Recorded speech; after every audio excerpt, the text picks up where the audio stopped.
Hello and welcome to the Rugby Chat podcast.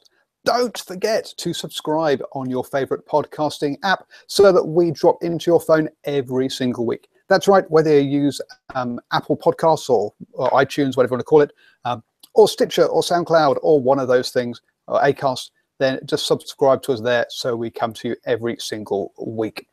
Obviously, also, if you're using the Apple side of things, do give us a 5-star review. There are other reviews available, obviously, but hey, there we go.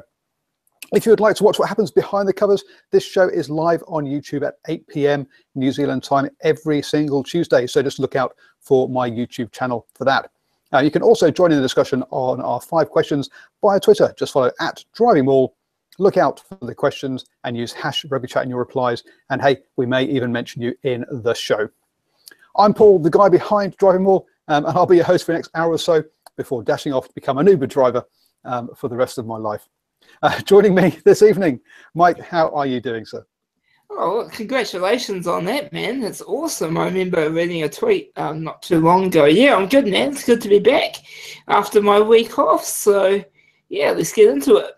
Oh, wow. Sounding refreshed and rejuvenated. Fantastic. And Ashwin, how are you doing, sir? Feeling beaten up. Well, it's the jersey, isn't it? My jersey, I'm feeling beaten up. Yes, I like it. Thank you for putting your Auckland jersey on. So you've got Mitre 10 Cup and everything. You really are one of the hardcore people. And obviously, we will be talking about the Mitre 10 Cup later. And you know what? I've forgotten to get my slides ready. So let's just kick off with the first question anyway. What do we want to see from the All Blacks against the Pumas? Because let's be honest, the All Blacks haven't been at their top-notch best. We are perhaps seeing the rebuilding effort more this year than we have for the past 2. So what would you like to see out of the All Blacks for the next 2 games? The next game? Probably what we've been wanting to see, you know, all year, really, the complete 80-minute performance. And it's not beyond this team, you know. They were lucky to beat Australia. Great game of rugby. So, yeah, I just think they need to start their games better, man. And an opportunity, I guess, to maybe bring in some new selections, perhaps, and fiddle around with that midfield. So really excited, a lot of interest in the number 7 position as well. And no Jerome Kaino, which no surprise, but gives opportunity to others again. So really excited. Yeah, looking forward to some of the All Blacks. Obviously, there's going to be some changes. Players getting a chance to show what they've got for 80 minutes or close enough to it before they get subbed. But it's really for those guys to put their hand up. That's what I'm looking forward to. See if they put their hand up to say, yeah, look, I'm here.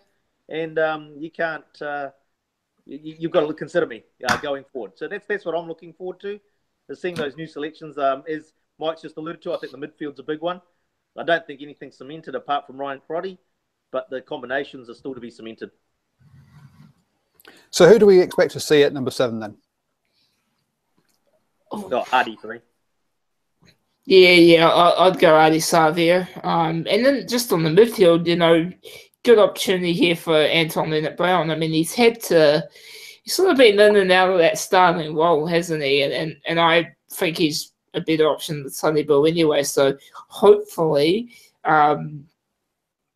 he gets the nod to join with Cotty on the weekend. But, you know, just on the Pumas, big game for them, huge game for them. You know, they build, like I said, it's sort of become cliche for me now, but they build for this game against the All Blacks. They're hungry for it. They want to win this game more than any other game they play all year. So there's a lot of passion, but I think the All Blacks will need to start better at least than they have in previous games. Well, as you say, you've been on about this all the year, and we will find out on Saturday. And also, straight after the game, I have Mike with me doing a show. I'll just put in the link in the live chat. So let's see if they do step up for this one. Mike, you'll get called out on Saturday on that show if they don't. Sorry, I cut you off. What was your going to be? Clear the throat. So yeah, I mean, the comment in the chat here says Sam Cane is fit. Will probably start. So that's for me. I'm disappointed by that because of I think having the head knock, I would like to have seen the All Blacks give him a week off, another week off. But I know there has been a week between games, so he can do the return to play protocols. Even so, I think I would rather that he was off and Artie Surveyor came in. That midfield combination is, again, we talked about it last a couple of weeks ago, that it seems that they have lots of 12s and not many 13s in the side. And so I think we're going to see that again. We're going to see 2 12s, whichever two they are out of those three. And it's a matter of who is going to step up and be that 13, really. The other player, obviously, that will not be playing is Ben Smith. So on the wing. So are we expecting Dag to slip straight back in, or are we expecting sort of Naholo or someone else to come into that position? Yeah, interesting call, that one, because obviously Damien McKenzie's been playing 15. They've been giving him a shot there. They've made comments about the fact that they effectively see him as a super sub in the future, especially as talk around even him upskilling in that number 9 jersey. So it'll be interesting to see if they give him a shot there again with Ben Smith not there, and just, let's say, fit Dag in on the wing or Naholo on the wing. Yeah, so that'll be the interesting thing. Jack's telling us that Naholo's injured, but I hadn't heard that one. Yeah, I think you put Dag in at 15. McKenzie has looked pretty rattled to me, actually, in both the games against Australia. I think Dag starting 15, Naholo if he's fit, and yeah, maybe McKenzie's future, I think, is that super sub. Come on, similar to a Bowden Barrett, come in the last 20 minutes, make a huge impact, and maybe next year he's ready for that starting role. I'm not convinced he's ready yet. Yeah, look, I sort of agree there in terms of, but I just think that the way that the All Blacks selectors operate, he hasn't set the world on fire at 15 in the games he's played, but I just get the feeling that they'll give him that extra shot, especially being against the Argentinians. Don't say I agree with it. I just think that that's what they might do. Maybe even at 10, I mean, this is no disrespect to Argentina, but if there's any game that the All Blacks are going to either start or have McKenzie come on as a sub at that 10 role, it's going to be against Argentina. And, okay, Bowden Barrett's probably going to start the weekend, but, give McKenzie a go at 10 and dare I say it, start him. Well, that's a big call. Personally, I wouldn't do that. I'd wait until he's had give him a season at Chiefs at 10, where he gets some game time at 10 and comes in with form at 10, rather than throwing him in where he's not really had much time there. Good call on the live chat is Milner Scudder, obviously on the wing, and Dag then at fullback. So we'll see how they mix them all up. I think McKenzie will probably get given another opportunity to grow into that 15 role. Personally, it's not. You say this is the easiest game in the championship on paper, and so why not give him some more time there? What about, I would say. Sorry, mate. What about Lima Sopoaga? Because there's a comment here. Why should McKenzie come on at 10 when Lima has had so many more runs? Well, I think you and me agree that time is up on Lima Sopoaga at this point. No, I don't think so. I think Liam Sopoaga is the number 2 guy. I think he had a pretty good game. Again, in was it the first one when he came on? I can't remember now. And so I think he is. I think the person that's been overlooked and isn't going to get a go is the guy from the Crusaders, Mwanga. It looks like they decided that he's not that he's not going to get a go at this, because this is when you would being this close to Rugby World Cup. Mwanga's basically not going to be picked this side of the Rugby World Cup as far as I'm concerned, and I think they've nailed their colours to the mast that Liam Sopoaga is number 2, or who's fighting out that 2 jersey with McKenzie after he's got a season of Super Rugby under his belt. Yeah, I'd agree. I think that Sopoaga, when you go back to his debut match at Loftus, over there in a supreme performance that he put in, I think they put a lot of faith in him. It's unfortunate his injury came along at a bad time.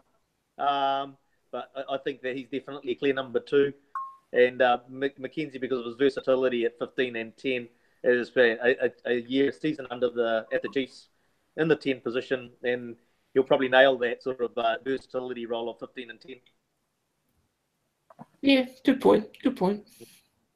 You do need 3 10s as well, because as soon as you get one injured, and as we saw with Dan Carter in his years of injury, you needed at least two players to step into that space. I think we went through 5 in 2011. That's a. There was that, and then and then Colin Slade obviously had his glass jaw, so he kept on breaking his jaw and getting so you lose one and then use the other one afterwards. A couple of comments. Sopoaga arguably turned the test with his cameo in Dunedin.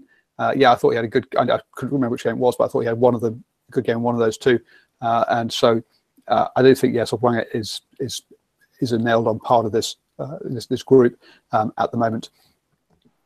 So that's how we see. So we're looking basically at that 80 minutes and perhaps changing up and seeing a few other players come in, and that's what we want to see from the All Blacks, because they really haven't done that so far this, especially during the Rugby Championship. But moving on and looking over the water to Australia, who will be joining the Western Force in the new Indo-Pacific regional competition? Hang on, I'll just look around. Who we got? Who's putting their hand up? So today, the force lost their appeal in the courts against the right of the ARU to remove them from Super Rugby. So and after that, Twiggy came out and said that he's going to put together a new competition next year with 6 teams in the Indo-Pacific region, including a team out of Perth. And not only that, he would also include a 7s competition attached to it, so that the women would be attracted to it as well. So is this all bluster, or do you think you're actually going to see something actually happen here? No way. No way. It's crazy talk. Well, I feel really sorry for the Force, and it's a disgrace what's happened over there. You know how I feel about this, but I mean, no, there's no way that's going to get off the ground. I mean, very well and good, but no way. We've got to remember back to, what was it, 95? And some guy called Turnbull turned rugby professional, basically. So, I don't know. Throwing the cat amongst it. Like the concept, tell you the truth. I mean, Western Force unlucky to be treated the way they have been treated. And so if he is able to get something up and running, I don't know how many billions of dollars he's got, because he's going to need a bit. The hard part from us is where's he going to find the other teams? Those Indo-Pacific teams, you hear crickets. So, yes, you do hear crickets, but in Indo-Pacific, okay, so yes, he said this, but today is the very first day anyone's actually heard anything of this. So this is totally out of the blue. This smacks to me a bit of the kind of Doug Schroeder pro rugby in the USA, where someone says, yes, I'm off, I'm going to do this. Now, to be fair to Twiggy, he has the cash. If he wants to do this, he can. So so this comes down to, does he want to throw away, and it is going to be throwing away several $1 million over the next 3, probably 4 years, before this has got any chance of being profitable. And someone said he has the cash to do that on Reddit when I was chatting with someone earlier, and I go, they do, but he does. But there are very few billionaires who get to become billionaires because they like losing millions. I can't see him wanting to lose that kind of cash. So, but yes, as Warren Anderson said here, look at what Packer did with cricket in the World Series cricket. Something similar happened with in league as well. I understand, looking at a lot of the comments on the on Reddit about what happened in Australia. So he's looking at 6 teams. So obviously we have Perth. So if we're going to actually make some sort of semblance of trying to put together a guesstimate, Hong Kong definitely, because Hong Kong have actually got a fully time professional national team. Korea is the other one that springs to mind. Well, and then South or North there? South Korea. And then we are looking at teams like Samoa, Fiji or Tonga. So that's kind of what you're looking at. Now, Singapore, I think, would be an absolute disaster. I can't see how that one would work. But I can definitely see Hong Kong, Korea being able to put teams together. Obviously, the Pacific nations, hence the Indo-Pacific side of it, and maybe even tempting one of the Japanese sides in there. Jack Darby says any Kiwi teams. I would be extremely unlikely that any Kiwi team would step into that. Everyone is so tightly controlled by New Zealand rugby. I'd be very surprised if one of the New Zealand countenance putting a team in there. The only thing I might say about that is if Australian rugby has said they might not fight this. They actually said when they met Twiggy last, they would help him find an Asian competition to join. Not Asian Pacific, but Asian. So they might. I don't think they are. You'll be happy about having a New Zealand team in there, but definitely you're sort of they've been positive about it. So maybe, but personally, I think it's all bluster. I can't really see this taking off. I just want to get a couple of things out of the way. Like, if he has got this much money, okay, go ahead and do it. But there's a couple of very valid points in the comments here. The teams don't have the infrastructure. They don't have the fan base. And if we want to talk about World Series cricket and NRL, very different times we're living in than what was back there. One way this could work, and it's cheaper actually, broadcast the games live on social media, Facebook Live, Twitter Live. But I just can't see that. Can't see it coming about. It sounds like a bunch of phooey to me. Well, you got to. I don't disagree. It's interesting. I don't disagree. I think it's going to be a hard one to get off the ground because the caliber of the teams just isn't there. But you can look at the IPL. In effect, was actually a private competition that was then got the BCCI on board. So it has been done, but then you had the caliber of the players to back up the competition, and that's what I think he'll struggle with. Is that if you can get all these teams together, what's the quality of the teams? The Force are going to walk all over them, basically. It'll be good for the Force. They'll win a competition. Actually, a good tweet here by Oscar has mentioned Malaysia, and Malaysia has actually, to be fair, has also stepped up its rugby. So Malaysia might be one of those. I can't see Singapore doing it personally, but I can see Malaysia perhaps stepping into that one along with Hong Kong and South Korea. Will he get the rubber stamp from the IRB? Because otherwise all those players aren't eligible for any national squads. They aren't, but for all the other national squads, apart from the Wallabies, all you have to do is throw about 50k at them. And then that national squad jersey it becomes a lot less interesting. Let's be honest. If he's looking at bankrolling it as a billionaire, and as I say, that's why I said he's going to have to lose several million a year for the first 4 years, at least. For this to be anything like viable. But I do remember now that Malaysia has been putting a lot of effort into their rugby recently.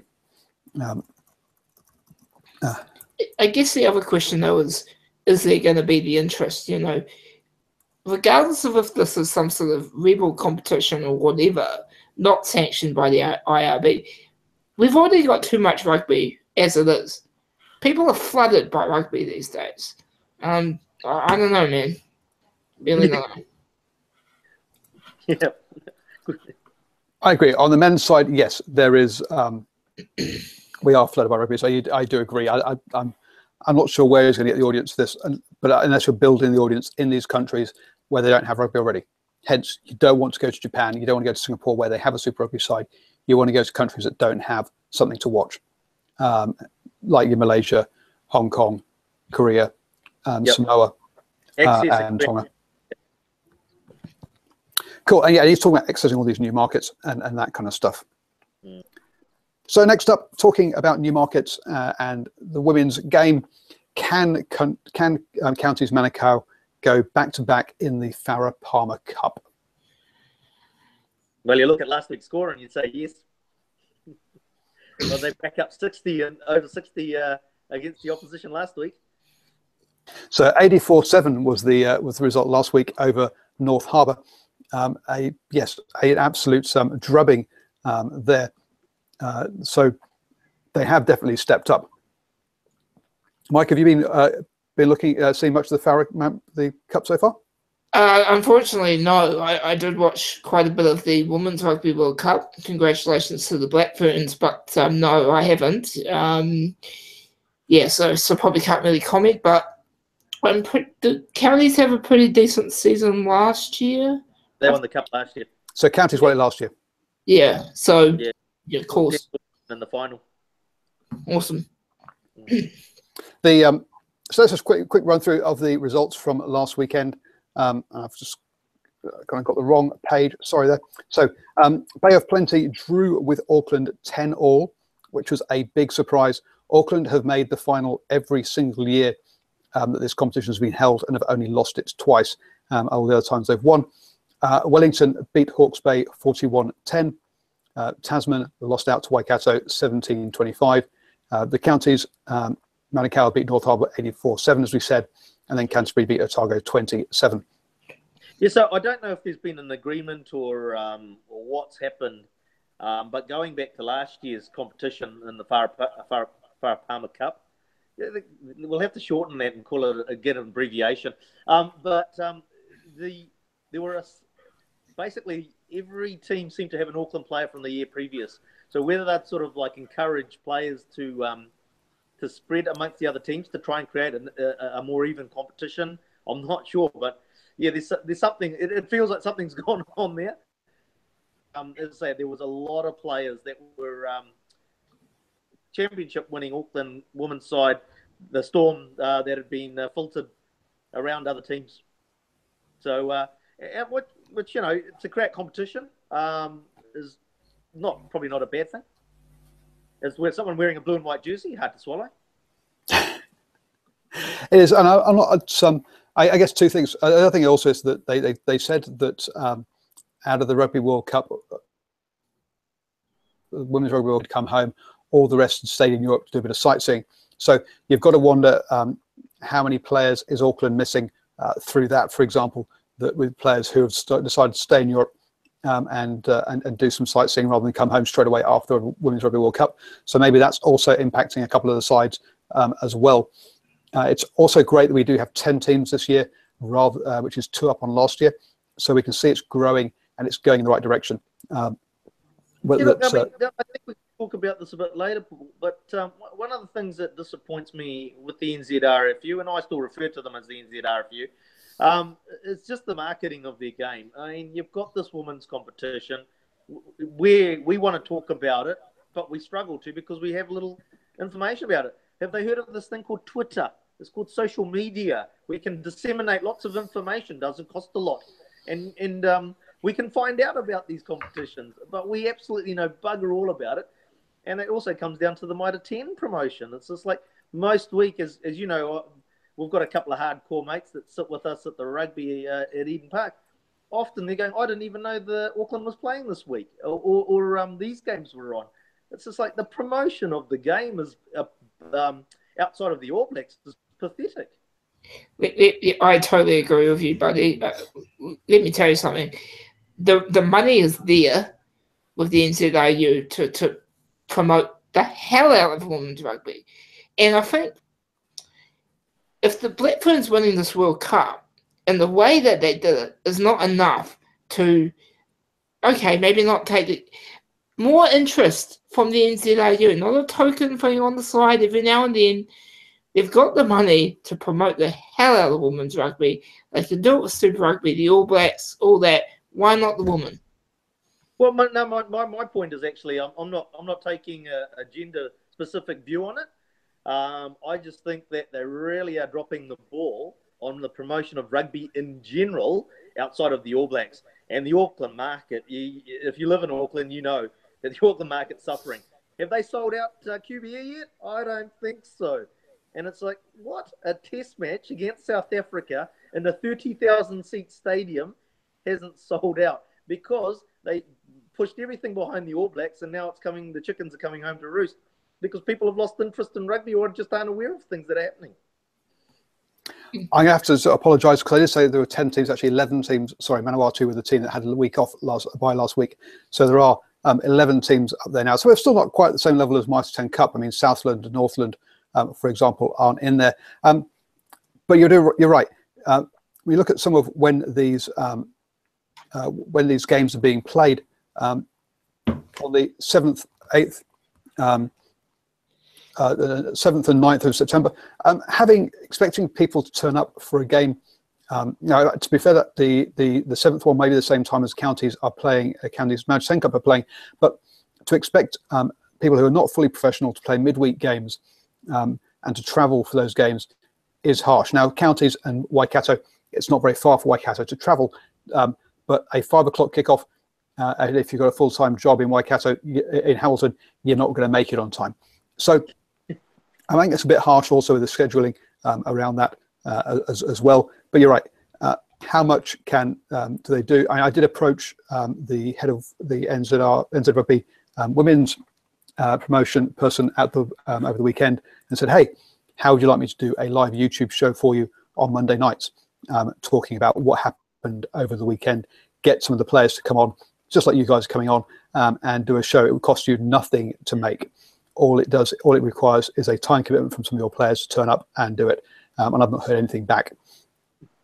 Those are the kind of things that we need to hear, that need to actually happen, and do this. Are people actually going to rock up and pay for tickets? Sorry, you're probably still talking about the Pacific Cup there in the chat. But from the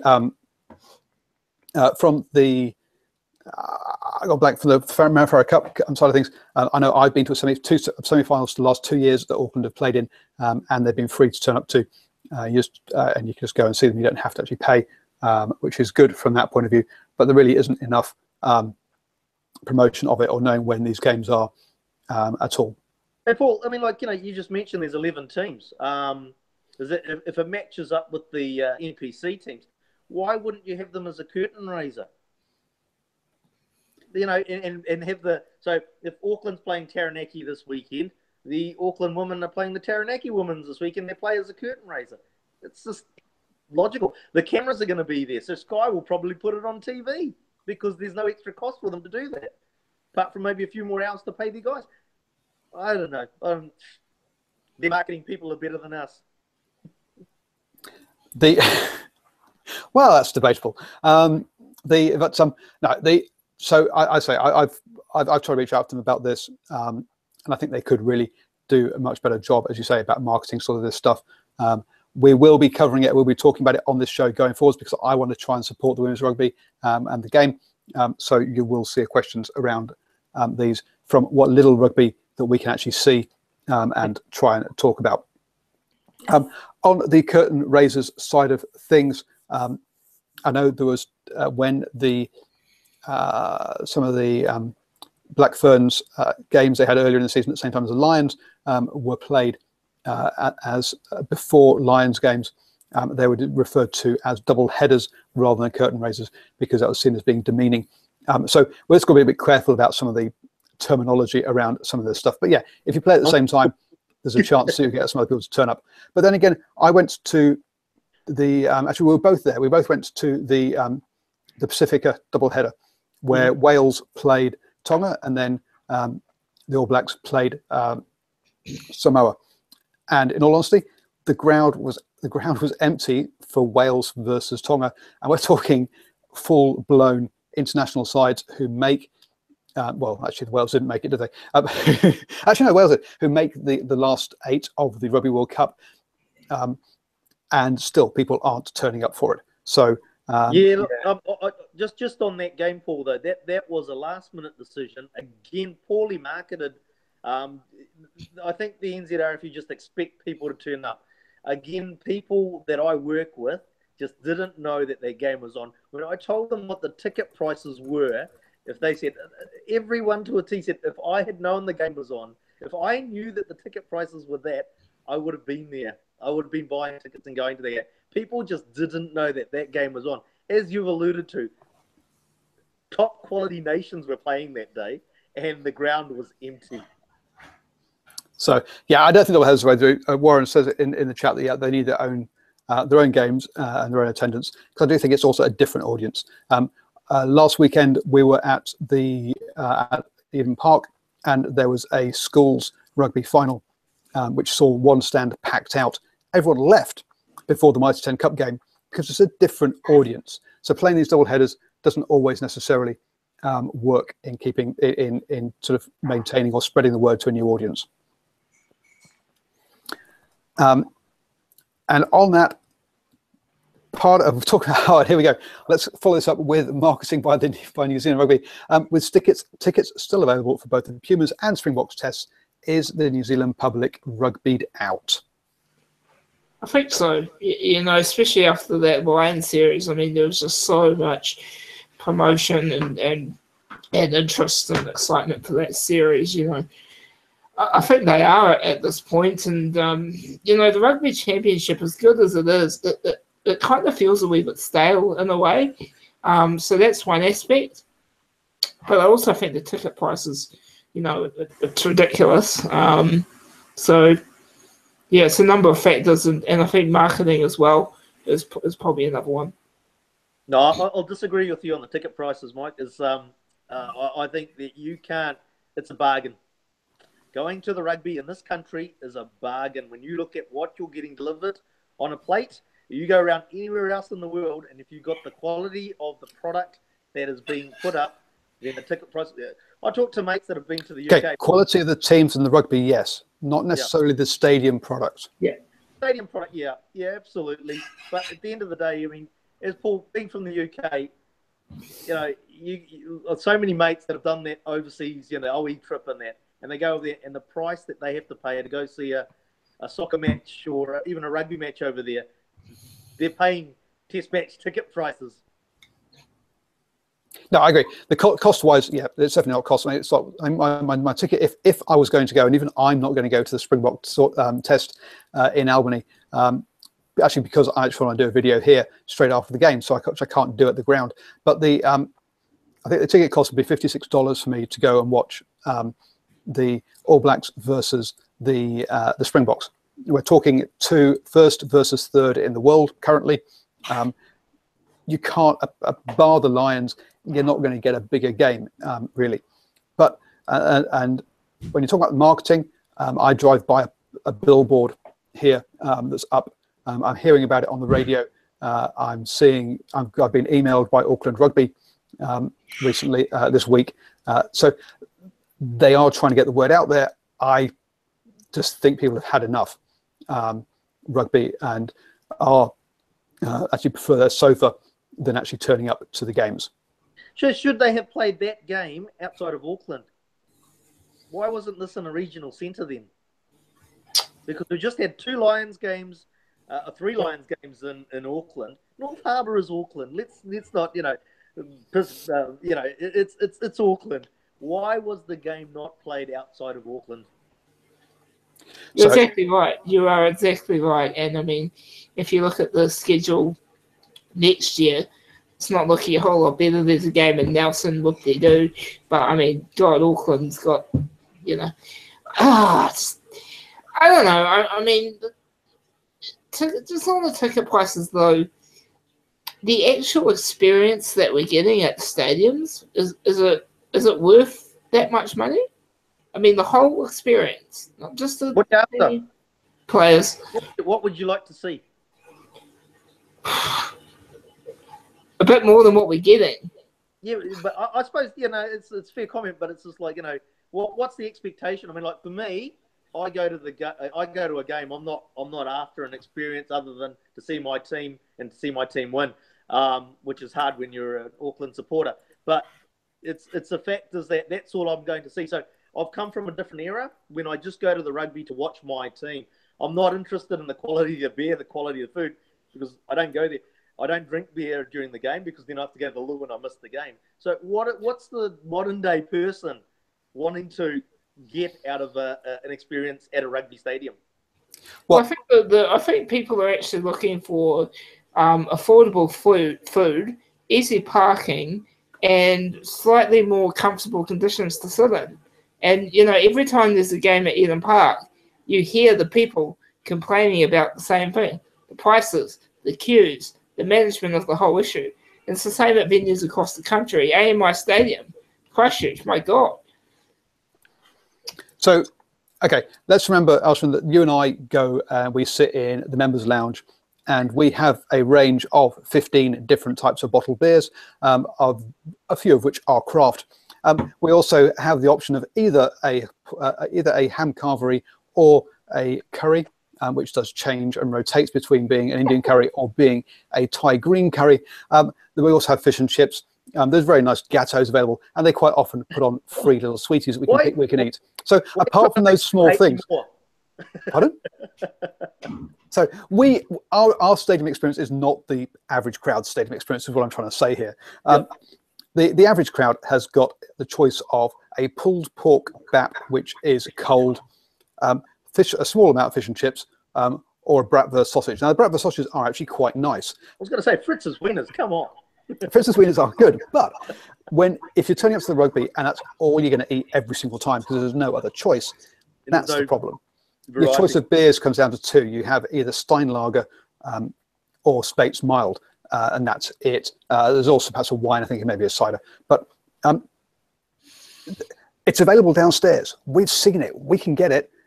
In fact, at the last Mitre 10 Cup, they give away free curries to the first 500 members who turned up. You even give it away for free, and you can make it. How can you not provide that for the rest of for everyone else upstairs? Everyone else upstairs is the food is just awful. I went to the Blues game up in Albany, and they had this big barbecue thing with all sorts of food and stuff like that. It looks absolutely fantastic.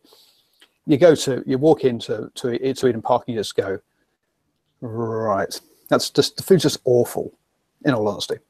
So what you're saying is that at Albany Stadium they had a braai. The other thing, they're starting to get the right idea, I guess.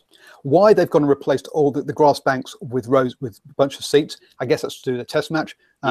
Because I actually like sitting on the grass bank. If I go down to Hamilton to watch into I forgot the name of the stadium down there. Waikato Stadium. Then again, I like standing on the grass bank. So I like the old style stands. Now I understand it's not very wheelchair accessible and not for people. Let's have those options need to be catered for. But that's what I like to go, where I like to stand amongst the people who have the silly broken chainsaw. So those kind of experience. If you go down to Waikato, you can sit on the grass and chill out and watch the game. At Eden Park, you can't do that because it's trying to be a proper stadium, but it's not quite, because it's sort of a bit hodgepodge being put together. And it's trying to be a cricket ground, but it's trying to get you close enough to the boundary so you can actually see what's going on. So it doesn't kind of work either there, and all those sort of things. Yeah, I think it varies depending on, what people are looking for. I mean, there's a few comments in here, hey, I go to a bar before I go to the game, and so it's a bit better that way. But, like families taking their kids to the stadium, and kids, Mum, I want hot chips, and it gets very expensive. And I mean, we need to think about like the whole experience here, like getting into the venue. You hear so many stories about frustrations with security, frustrations with parking, public transport. Yes, okay, that might not be the New Zealand Rugby Union's fault, but it still hampers the success of an event. Some good points to look at what the NFL are now doing to try and get the people in the same. For example, the Cowboys Stadium, they've got the biggest screens in the world because they know actually you get a better view at home than you do at the ground. So let's give someone a big screen that's so big they get the same view as they get at home, but in the ground, because obviously you're further away from it. So that kind of stuff is what they should do. The big screens are okay, but they're not very good. The Wi-Fi on All Blacks Day is appalling. If it's a full ground, I can't. You try and send text to you, try and put a video out on Twitter, and it takes all of half time to send. That's just awful. Well, they had that promotion of that new Vodafone app for the last Lions game, and you tried using it, didn't work. Yeah, the Wi-Fi in Bog's awful, absolutely awful. So, yep, the kids can't sit down for 2 hours, mate. That's very true. They can't. That's why I don't take my kids to the rugby. Aiden can do it. That's because Aiden sees us being sort of. It's like, this is where Daddy goes to behave naughty, so where Mummy can't see it, and so I want to go and be part of the boys who behave naughty. It's all fun. That's why Aiden can sit still for 2 hours, because it's where you all misbehave when Mum's not around. I hope your wife's not watching this. Cool.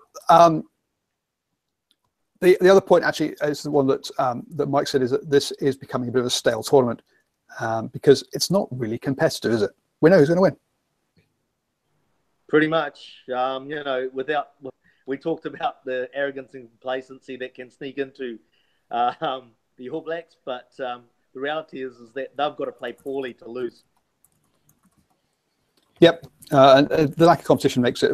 And whilst the Bledisloe Cup, which has got so much history, and which is what drives the Six Nations is the history of these games, and that's what drives the Bledisloe Cup. Except Australia haven't won it for 15 years, so it's getting boring now.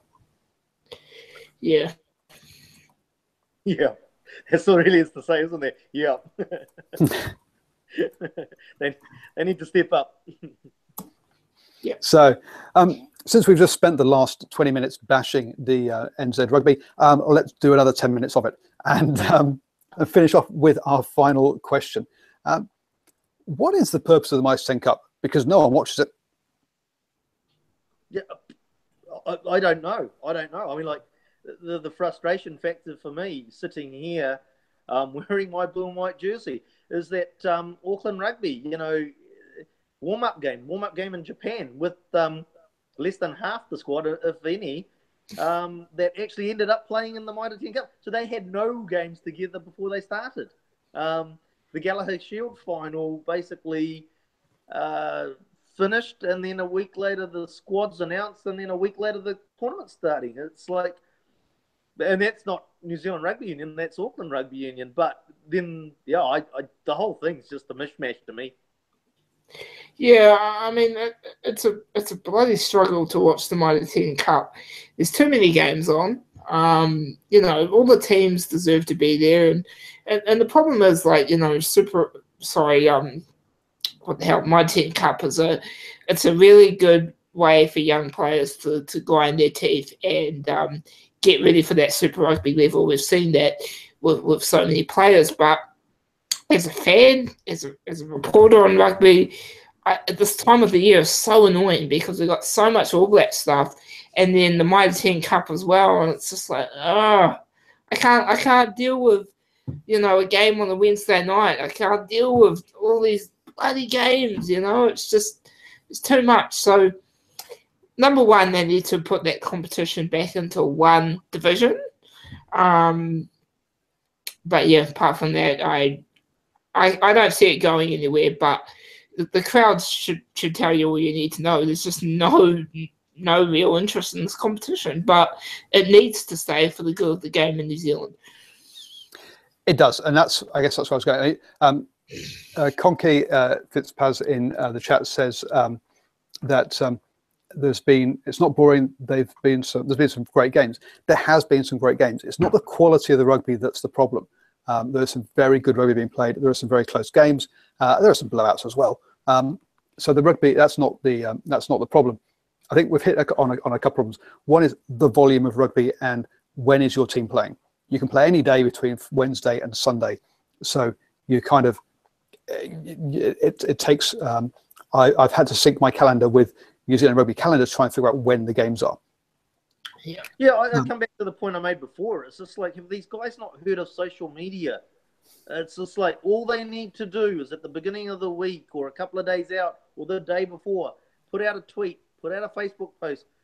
I don't know. I don't use Instagram myself, but I don't know if you use that. But it's just like put information out there because we're all on it.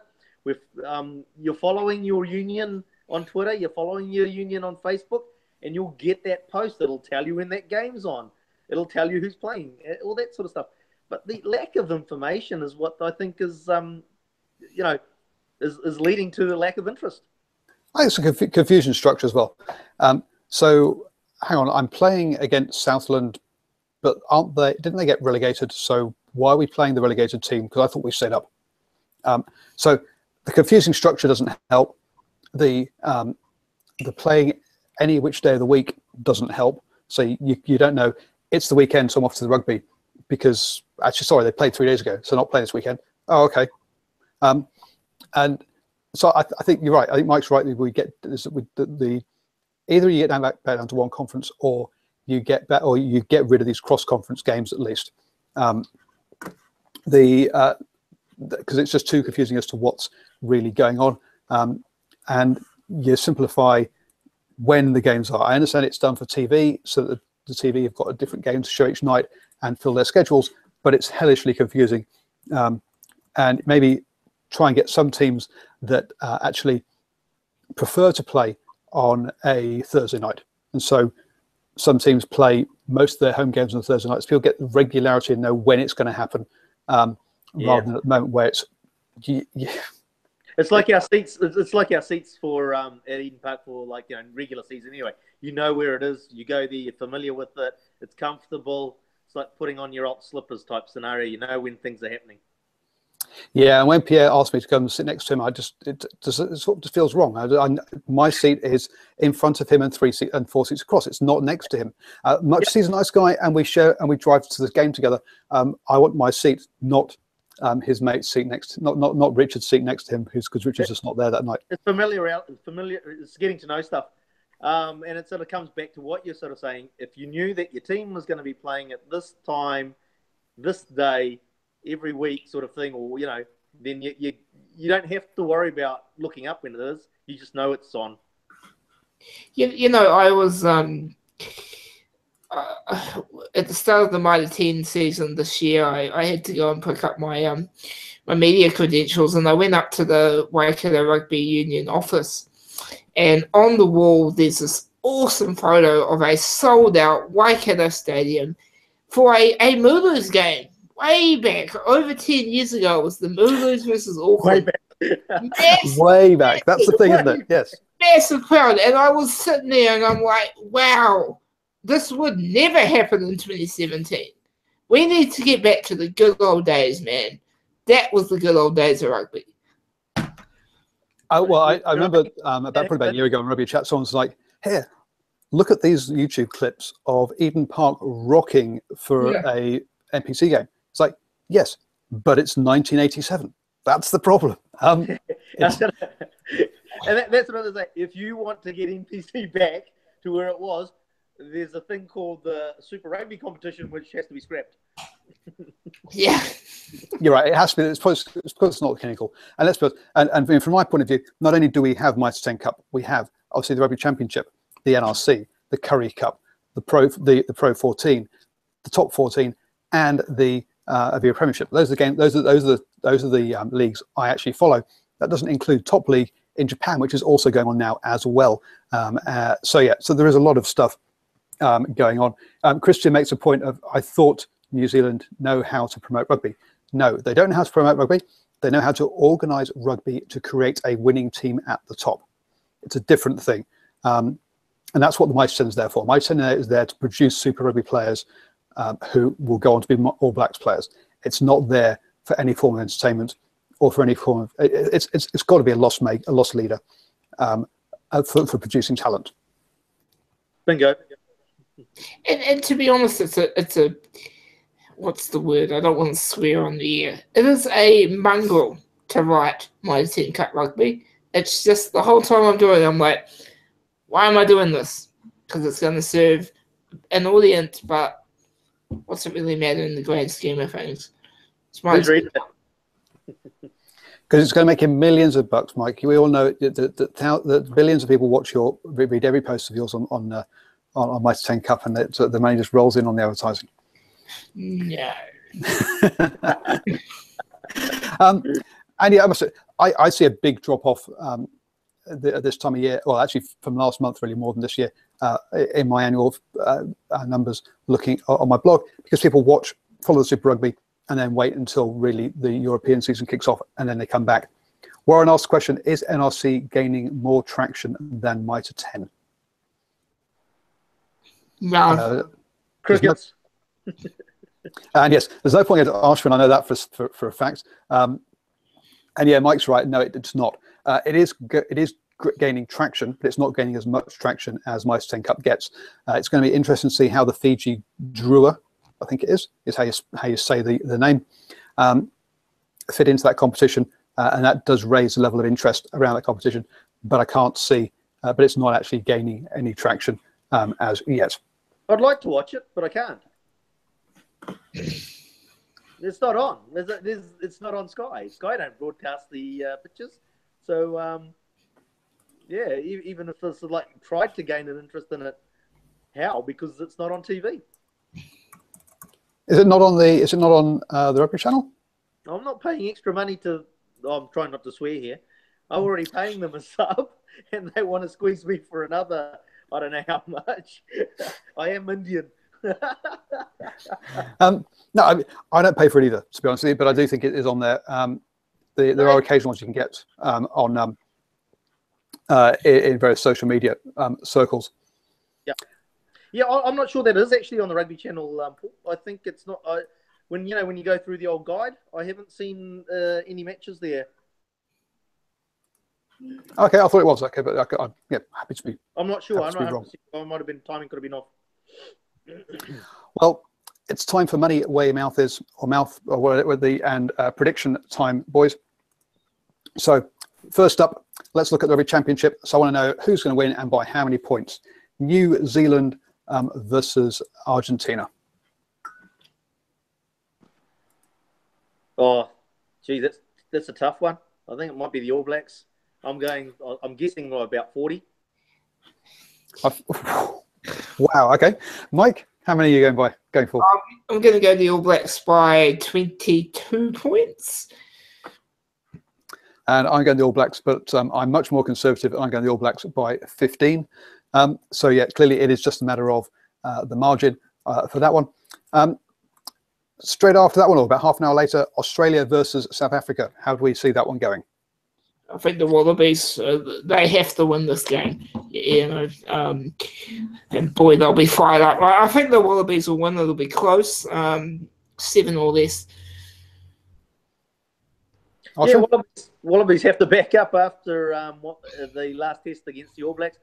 If they don't, then we know that match was just a one-hit wonder type scenario for them. They really aren't back up there. So, for my mind, the Wallabies, again, as Mike said, have to win this game. And I'm actually going, apart from that, it's out of Pretoria. If it was out in New South Wales, I would have gone by 12. But, yeah, I'll go 7 or less, being an out of Pretoria. Dear me, this is I'm going Australia by Wallabies. I've gone Wallabies by 3, so again closer than you guys. I'm amazed. I thought after the 2 opening wins that the Springboks had, I would be going against the grain there. Not, I don't think we'd all be agreeing on that one. So let's blast our way through the Mitre 10 Cup games. Wellington versus Hawke's Bay. No, Wellington, they're on fire, aren't they? By how many? Well, Hawke's Bay, you said, right? Yep. There's probably going to be about 25 in it. Mike? Yeah, I'll go Wellington by about 8. I've got Wellington by 10. Yeah, Hawke's Bay, having lost the Battle of the Bays, haven't been looking very good. Counties Manukau versus North Harbour. Ooh, cracker. I guess they're going to go Harbour by 10. Well, where are they playing it? Is that at Counties? It's at Counties down in Pukekohe. Yeah, I'm going to go Counties, actually. North Harbour have had a great start to the season, but I think, like everything, can't last forever, and this is the weekend that they will win. Counties. Yeah, Counties has been up and down, and Harbour are on three wins. I'm going by Harbour by 3, but I think, yeah, it should be a cracker. I might even try and get to that game down there, do a quick Uber drive, and actually make some money on the way. Manukau versus Bay of Plenty. Mike? Oh, yep. Cool. Sorry, I'm a bit distracted what's going on the screen here. Oh, I can't see Aiden's. So I can't see Ashwin, who's he's buffering at the moment. So I've got Manukau by 3 over Bay of Plenty. They only seem to be able to get up against Hawke's Bay. Yourself? Yeah, I'll go Manukau by 6. Auckland versus Taranaki. That's going to be a good one, but Auckland suck this year, so Taranaki easy by about 21. Can you hear me? Oh, we can hear you now. Yes. Oh yeah, I got to go to that game, and yes, I'm sort of thinking because it's at home, it'll probably be about 10 or 15 to Taranaki. Well, the 2 Auckland supporters on here, and we're both going by Taranaki. I'm going to Taranaki by 3. I'm the least pessimistic out of the 2 of us. Northland versus Waikato. Oh, it's hard to win up there, eh? Yeah, I'm going to go Northland. Northland won 1 game all last season. Yeah, I'm going to go Northland. Got this bad feeling about Waikato. Sorry, Mike. Yeah, Northland by 5. Yeah, I'll go with that as well, actually.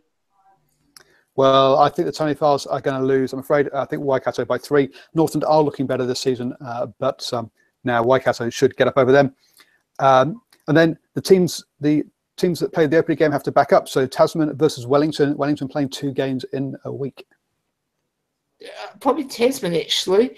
They look pretty bloody good the other day. So yeah, we'll go Tasman. Even though Waikato came back late, but Tasman will beat Wellington. No, I'm going Wellington. Oh, sorry, where's the game again?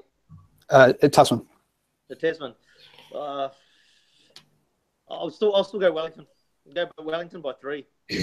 Yeah, I'm Wellington by 3 as well. I think it'll be a close one, but they are looking good this season, looking definitely odds on to get promoted. And to finish the round, we have Hawke's Bay backing up and having to play Otago. Otago by 9. Yeah, it's going to be a tough one for Hawke's Bay and it's also backing up how they come out of that game, whether they get beaten up badly or not. But yeah, I can see them getting beaten badly in the previous game, so I'm going Otago by 15. I think it'll be a bit tighter than that. I'm going to Otago by 3, but yeah, I think Hawke's Bay is going to not have the squad depth to cope with 3 games in 7 days, and so I'm going to Otago by 3. Yeah, and looking at the chat, most people agree with us. Otago by 12, Otago by 18 in there. It's going to go that way. So thank you, everyone who has joined us. It has been a blast yet again. Don't forget to subscribe on iTunes or your favorite podcast app. Give us a review as well, please. So, Mike, let people know where they can find you after this. Yeah, you can follow me on Twitter. My handle is @RealMikePullman. I'm so close to 500 followers, so I know I shouldn't plug, but I'm allowed to plug, but not force people to follow me. But if you get me over 500, I'll love you forever. God, I love you long time. And Ashwin, careful of the loving long time bit. What's where can people get hold of you? Mate, I'm just at NZ Fetso, so on Twitter at NZ Fetso. That's me. Thank you, everyone. And I have been. I'm Paul, the man behind DrivingMaul. Do follow me on Twitter and all those other wonderful places where you'll find my normal blabbering around rugby. We'll be back next week, but also I'll be back on Saturday, straight after the All Blacks Pumas game with Mike, having a chat about that game, and then also straight after the Wallabies versus Springboks game with New Zealand rugby quizzes. So he'll be joining me for that one as well. So live shows straight after that. Also, you can listen to those on the podcast as well. And then we'll be back next Tuesday with another Rugby Chat. So do join us then.